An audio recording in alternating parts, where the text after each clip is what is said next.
You're listening to the Andy Snowden Stage and Screen Radio Show, broadcasting around the world and in Rosamedre.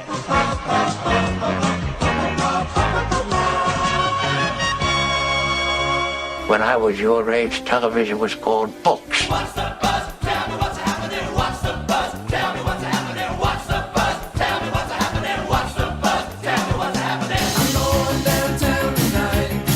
What's going on?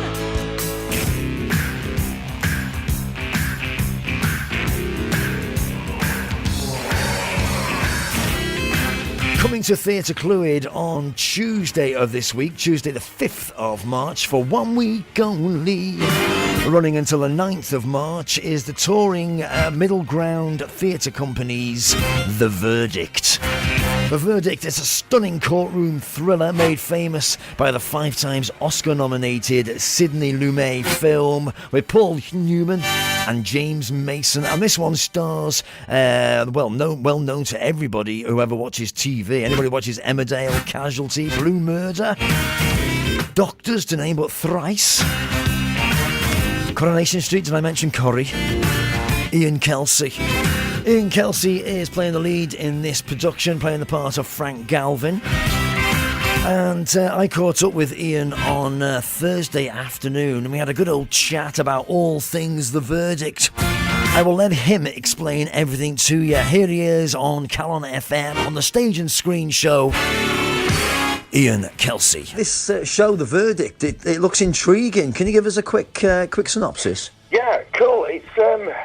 It's about this lawyer called Frank Galvin, and he's hit the bottle, and he's recovering from grief and failure, basically.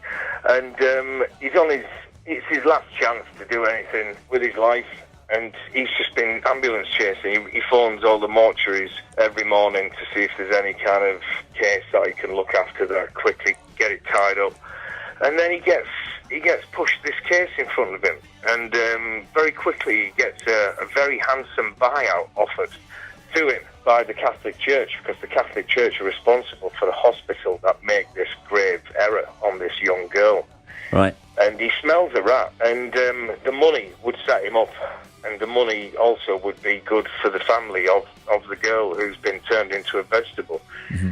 And he goes to see this girl in the hospital, and that's the moment that he just thinks, no, I've got to do the right thing. I could very quickly, easily settle out of court. So all that happens in the first half, where you see him change, and against the wishes of his pal, Maher, who's played by Denis, Lill, who's absolutely lovely.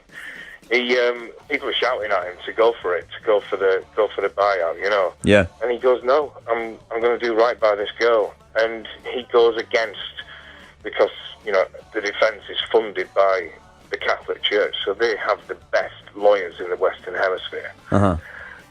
And he's going up against the church, the hospital, and these shark lawyers. And he's just like a two-bit lawyer who's just got he wants to do right. That's it. Basically, he enters the courtroom on a wing and a prayer. He hasn't got a chance in hell, because there's only one thing that he's going into the courtroom with. And the first half of the play is the setup of the story. He falls in love with this girl and stuff, you know. Yeah. It's a huge journey in the first half. And then the second half is the set just spins round and turns into this old-fashioned, oak-panelled courtroom. You know, we've had audible gasps from the audience when the curtain goes up on Act 2. It's just, all of a sudden, there's an old-fashioned courtroom in front of them. Well, I've seen pictures of it. It's a hell of a set to tour with, isn't it? Yeah, well, you know, that's not my problem. Yeah, in the second half, the audience become the jury. So we break the fourth wall and speak to them. All right. Yeah, it's and then there's this electric kind of courtroom battle that goes on. It's great. It's a good show. Yeah, I noticed the other day there's a movie of it, isn't there? Is it like an adaptation of the movie, or is it completely different? Yeah, absolutely. It's an adaptation. Well, it's an adaptation of the novel. Right. And the novel was made into a movie and made famous by Paul Newman. You know? And it's Frank Galvin is a part, it's like a modern day, Hamlet. It's huge. George Clooney's actually gone public with saying that that's the one role that he wants to play is Frank Galvin, so Right. I think if this ever did have legs and move into the West End, I think, it'll be all the Hollywood boys which will be pushing me out. And we seem kind of obsessed in this country, don't we, with dramas about law and order. And but they usually end before it gets to court. It usually ends with someone getting caught. But we never see that bit afterwards in the courtroom, which is often the most interesting bit. Yeah, no, it's written in a certain way, which there's a lot of complex medical legal jargon that is very understandable. It's written so cleverly that you can be taken along on this ride. Yeah. This complicated case that's going on, and everybody that I meet after the show, has just absolutely loved it. And they've got everything that needs to be got. There's a few red herrings in there, and there's a twist and everything, and it's quite exciting. This cast is... I mean, when people go to the theatre these days, they like to see somebody that they recognise off the TV. But your cast, there's about 5 or 6 of you that are really sort of stalwart British institutions of theatre and television. It's an incredible cast. Yeah, there's loads of us. Yeah, it's great, and we're having a great time. Yeah. It's a good old journey to go on every night. Yeah. Do you think that's an important thing, incidentally, to get people off the TV onto stage? Do you think that's... I mean, it's good for bums on seats, I suppose. Say people off the TV, it's not their fault they've been on the TV. They're all actors. I'm an actor. I just so happen to have worked a bit on the TV, but I also work in the stage. Yeah. If you don't go to the theatre, you don't know that I've been working on stage. Right. Unless, there are certain productions, as in Panto as well, where they just grab anybody who's come out of the jungle, yes, whatever, and shove them in a costume, and it's bums on seats. There is that element of TV casting, but in this particular production, nobody's there from a TV merit. It's we're all there because we can do the job. Yeah, yeah. And you're in a kind of enviable position, really, as an actor, because you've been in 5 or 6 massive TV shows, and you've been able to sort of... In 4 coffins as well. Well, Coronation wasn't a coffin; it was a bin liner. Right. Well, it's often the case if someone's been in something as big as that for 2 or 3 years, then they're known for that character, and it's difficult for them to move on. But you seem to have managed it somehow. Yeah. I've done all right with kind of getting away with doing quite a lot of stuff for long periods. I kind of tend to have this 3-year period. It was 3 years on Emmerdale, 3 years Casualty. Did Blue Murder was 6 years. Did Doctors for 3 years. I get this 3-year itch. Yeah. Just need to go. And my problem is usually before my contract's up, I'd tell the producers, look, I think I've had enough now. I'm going to move on. And they always, when they know that an actor's going, they tell the writers, and they go, oh, right, something dramatic. So I've been killed off on 4 things. I've got 3 coffin plaques on my toilet door. Right. Oh, right. Okay, brilliant. And the obvious question is, is there a preference between TV or stage, or just kind of love them both together? Well, this show's reignited my love for acting, to be honest. It wasn't that like it was going stale, but it's a different type of work. On telly, you're speaking different lines to different actors in different locations every single day. And here, you're saying the same lines every night, but the challenge is to make it like it's the first time you've ever said those words. And that's the work. And I'm really, really, really enjoying myself. Brilliant. Creating those scenes every night, And is it more of an exciting or more daunting prospect to sort of create a character that's well known, like I suppose like the one you're playing? Some people might already know the character, It's my version. It's my version of Frank Galvin. I didn't want to watch the film. I didn't want to be influenced. I know it sounds crazy, but I didn't want to be influenced by the brilliance of Paul Newman, because he might have done something and I might have picked up on that either consciously or subconsciously.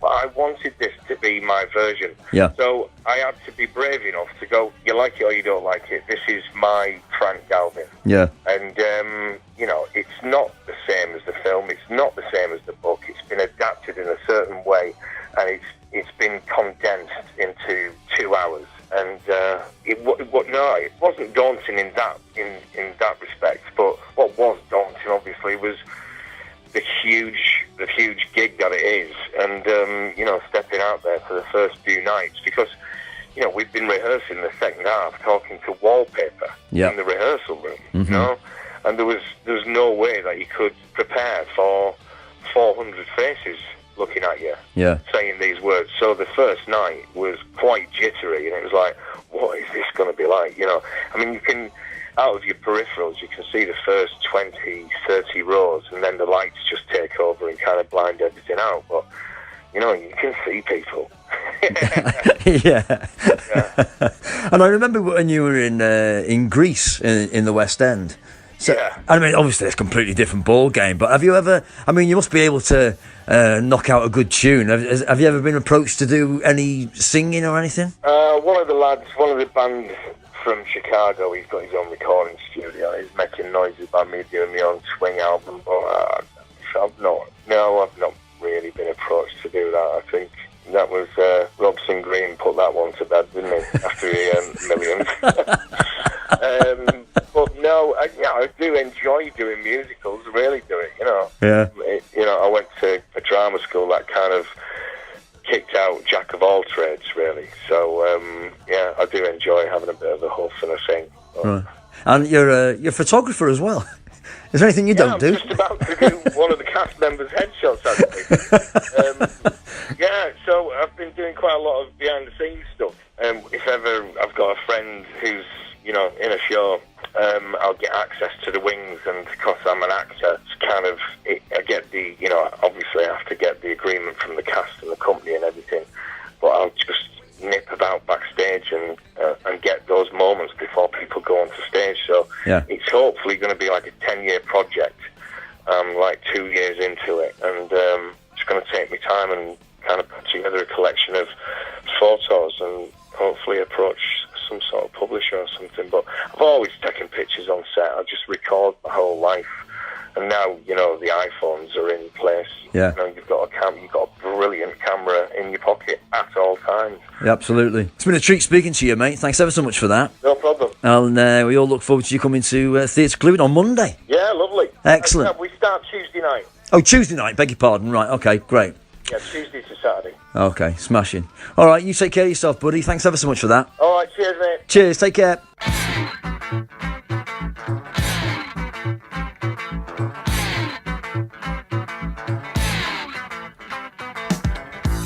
So there you go, Ian Kelsey about to come up to Theatre Clwyd on Tuesday night with The Verdict. All the details coming up. Well, good morning, Judge. How are you today? I'm in trouble, please. So that is The Verdict coming up to Theatre Clwyd on Tuesday of this week, running for just 1 week only, and that's going to be playing until Saturday. Go see Ian Kelsey and a star-studded cast in the Middle Ground Theatre's production of The Verdict. Get tickets for box office number at Theatre Clwyd, 01352 701 521. That's 01352 701 521. Go out and support your local theatres, ladies and gentlemen. They won't be there forever if you don't. I see girls